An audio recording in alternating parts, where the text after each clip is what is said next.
Booyah. Look at that. Hey, folks, we're back. I'm back. Happy Good Black Friday. That's a joke for you. If you don't get it, I'm sorry. Been a couple weeks because we've been busy doing other stuff, man. We've been busy around here. We're on week 4 of this group of dudes that have been getting together every week on Saturday mornings, bright and early. And I've been putting out those videos from that and, chopping that stuff up. And so, haven't done this for a couple weeks, but I'm here. Had a tiny little slot to fit it in for today. So we'll do a quick little recap, quick keyword. If you notice, I'm still in black, but not my normal black. It's a fancy black because it's Good Friday. We'll touch on that at the end. This week, principle was the human body needs to have times of work and times of recreation if you want to survive and thrive. So this comes under our categorically. We have a handful of different categories. I'm looking at my little poster up here. So we have kind of broken these things up into like pillars, right? Or categories, like I was saying. Food, movement, rest, the mind, and toxins, right, are kind of one avoidance principle. But under the category of rest, this is one of the like subsets, one of the individual principles. We're saying that, hey, we need both times of work and times of recreation. So in order to rest well, so the principle is we need to rest, but in order to do that well, it is in the context of, hey, most of the time we're working, right? Most of the time we are actually on offense. It's throttle down, and that's what a lot of the time looks like. But we tend to overdo things or underdo things all the time, and not do things perfectly very often. Not balance things well very often. Most of us are either prone to working too much, working all the time, or we're prone to laziness, or prone to not doing anything at all. And neither of those are super healthy, right? We need something to be ambitious about. We need a mission. We need something to be working towards. That is good, and we're not built to work all the time. We see that. We missed our other principles of rest here. Those are the ones I skipped.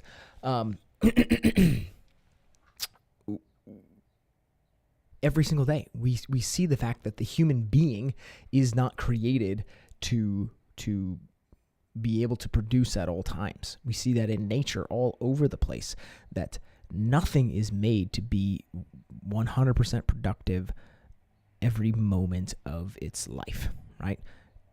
The cycle of the days. The sun comes up, the sun goes down. We can't be productive. It's a super modern thing to even be able to work third shift. I don't think it's good. Cut to the chase. I don't think it's good for anybody. I don't think it has been a net positive benefit to our society to have certain businesses that are able to operate around the clock. It's certainly not good for the biology. It's not good for your body to do that. And, I'd argue that most of the things that the industrialization that is drawn upon this ability to, work all night long, a lot of those things aren't really good for us either. So there, cat's out of the bag. I don't love third shift. I don't love almost anything about it. But it's coming down to what we can see about the way that things are designed to be, and this principle is both parts of that. It is, hey, we can't work all the time, and we do need to work, right? We do need to work most of the time. We can't work all the time, and we need to work most of the time. So a couple of questions I asked kind of in line with this. So how do you know if you're working hard the majority of the week, or maybe just are you working hard the majority of the week? So there's a presupposition there that this is an important thing. God worked 6 days, rested 1, right? We see the majority of life should be out producing, cultivating, taking dominion over the earth. Like, this is what we're made for. And it's not it. And we need to sleep every night, right? And in order to do that, you got to stop and eat, and you can't just work, sun up to sun down. We see all these variables that are like, hey, this is what you need to do, and you're not infinite, right? You are a finite being. You have limitations. You got to eat. You got to go to the bathroom. You got to sleep, right? You got to take care of other things that allow you to go back to work the next day. And hey, at least once a week, you need day off, right? So, again, man, both parts of this are so flippin' important. We got to work hard. We can't work hard all the time. So on the other side of that, looking at, okay, when we're not working all the time, hey, do we have any hobbies, right? Or do you do things for the explicit reason that I enjoy this, and that's why I'm doing it, right? The primary purpose here is not productive, right? It's the primary purpose is, hey, I enjoy this thing. Now, can we be super efficient and have a secondary purpose that, yeah, this actually does get something good done, right? So here's a good example. A lot of people really enjoy to read. Okay? So that brings them joy. They're regardless of what's going on, regardless of if they need to, absorb some information or blah, blah, blah, they like sitting down with a book. Now, as a secondary, extra benefit, hey, you can learn a whole lot by reading. But there's tons of people who, they would say, hey, I sit down with a book because, man, it makes me feel great. Whatever.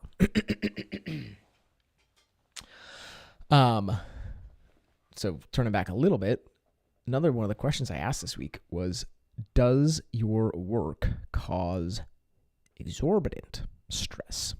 Does it cause massive amounts of stress in your life?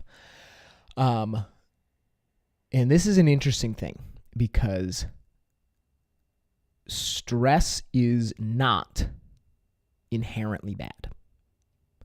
Chronic stress is bad. Okay?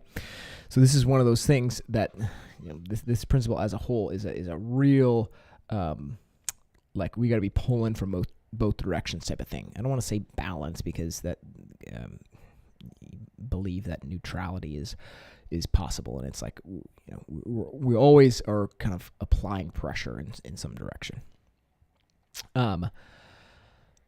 So to think that we're going to have a job or we're going to have work or we're going to have days that have absolutely no stress whatsoever, nothing ever goes wrong, right? That's not real. It's not real life. We're going to deal with stress, and we need to, and it can be good for us. It's really good for us to come up against challenge. We understand this with physical challenge. It's really good for us to come up against a challenge and have to figure out how to deal with this in the best way possible, right? And if we don't, things are going to get worse. Right? If you either respond to that poorly and, whatever the stress may be, if it causes a reaction in you, that can make the thing worse. Or if you neglect it and don't do anything about it at all, that can also continue to make things worse and build and yada, yada, right? So some stress is great. And if we're in an environment that is extremely stressful day in and day out, that has massive physical ramifications. Your biology is responding to that. Really simple thing to look at is if you're living with extremely high cortisol levels all the time, there's all kinds of things that are going to get thrown off from optimal within your body. Right? This is not a good, healthy place for the human to be in. And so you might hear me saying, hey, does your work, does your job cause you tons of stress? And think that, oh boy, do I need to quit my job? Well, no, maybe not. Probably not, actually. The likelihood of you needing to figure out how to deal with stress better, that's much more likely to be the right solution, right? There is no perfect job. There is no perfect work. Work is hard, right? That is part of our curse. that cursed is the ground, and there's going to be thorns on vines, and we got to deal with it, right? It's going to be hard. Now, that doesn't mean it requires us to complain and grumble and require us to get angry at things and, have a poor attitude all the time.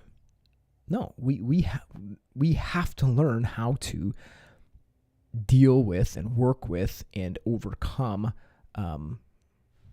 conflict, overcome challenges, and do it cheerfully, right?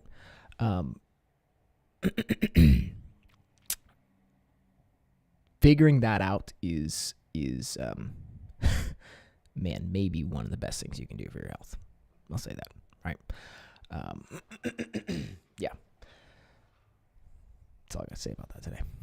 So, man, what have we been doing training-wise? This is week 8. So at the beginning of the year, we did some max testing. We've been doing like percentage-based work off of those one max numbers that we hit. So that's a little different than what we normally do. And so this was week number 8 of kind of our first little cycle of the new year after doing that testing at the beginning of the year. And so that means it means 2 things. One, it means this week we went crazy heavy, and last week super heavy on some of our lifts, really low volume, high load. And then next week, it means we're going to kind of establish some new baselines. So, super, super heavy deadlift.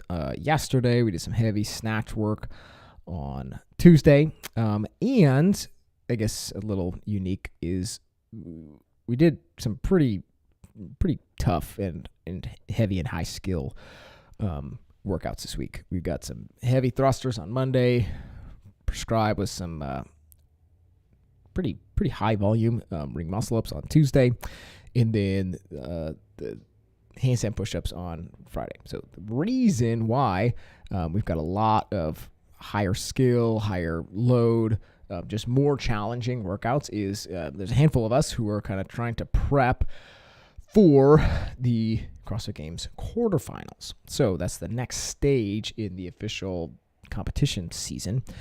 And it is heavier, it is higher skill, and you need to be prepared for it. So when we look back at the 3-week open, the first 2 weeks were pretty light, pretty low skill, pretty accessible across the board. And then all of a sudden, week 3, we've got chest bar pull-ups, we've got heavy barbells, we've got bar muscle ups, and like it very clear categorical change in the type of workout.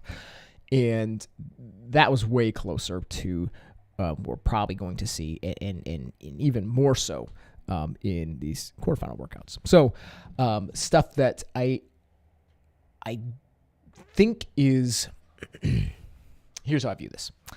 I'm going to sneeze.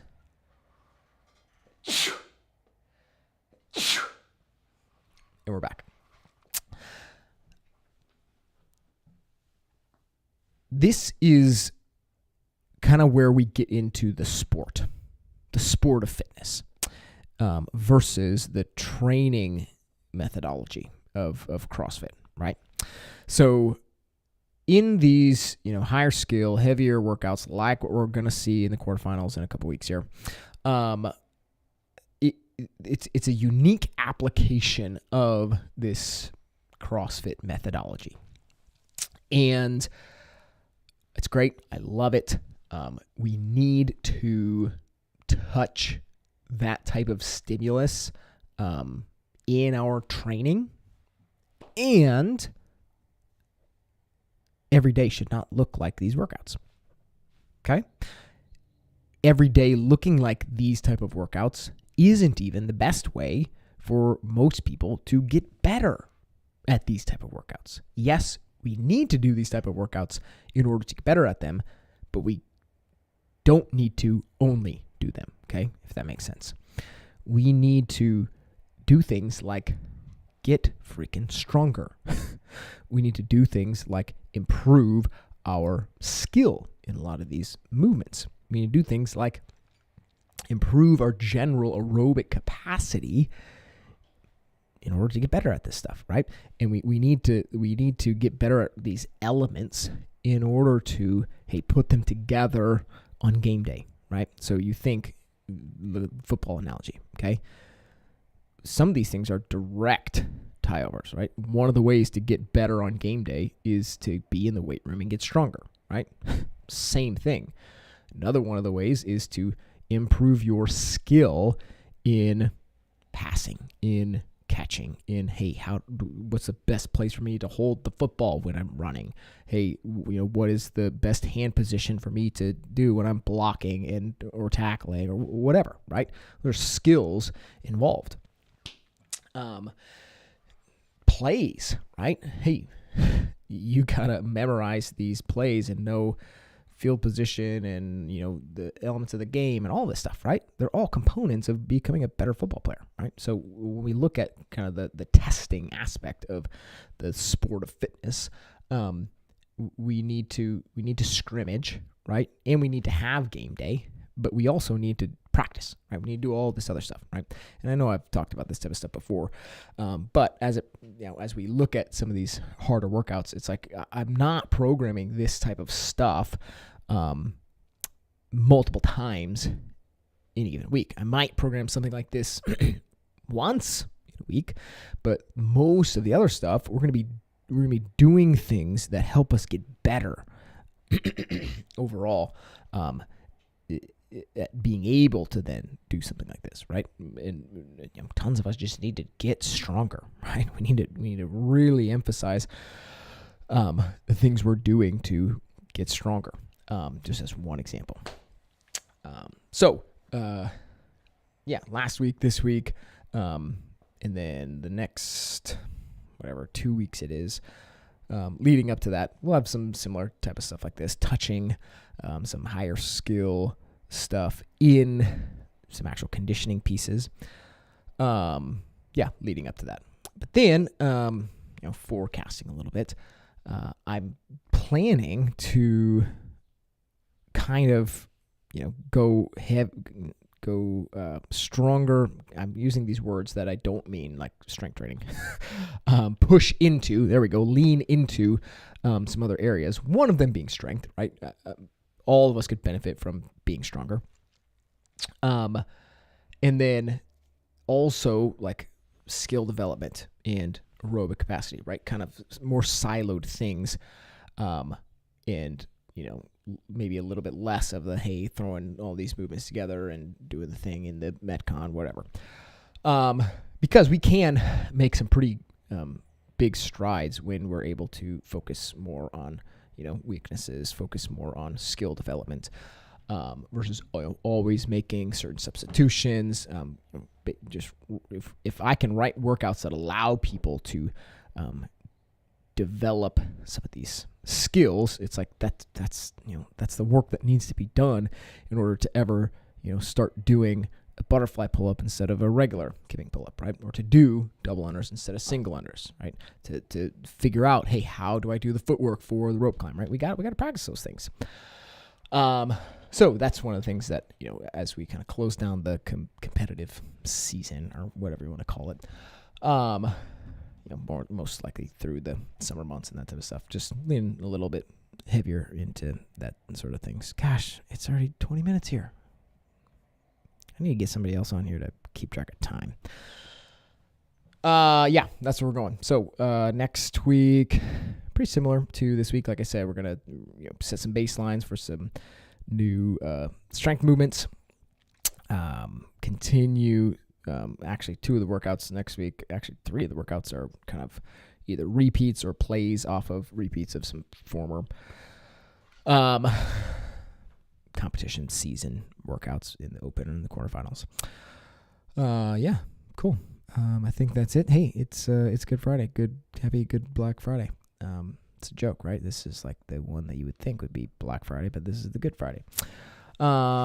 If you're listening to this right now and you don't got anything going on tonight, or you're looking for something to do tonight, hey, Sacred City Church, 6:30. I'll be there. I'll be shredding on my little guitar. It's a great time tonight, 6:30 to Sunday morning, 8 and 10:30. Love to see you there. Other than that, happy Good Black Friday. Happy Resurrection Sunday.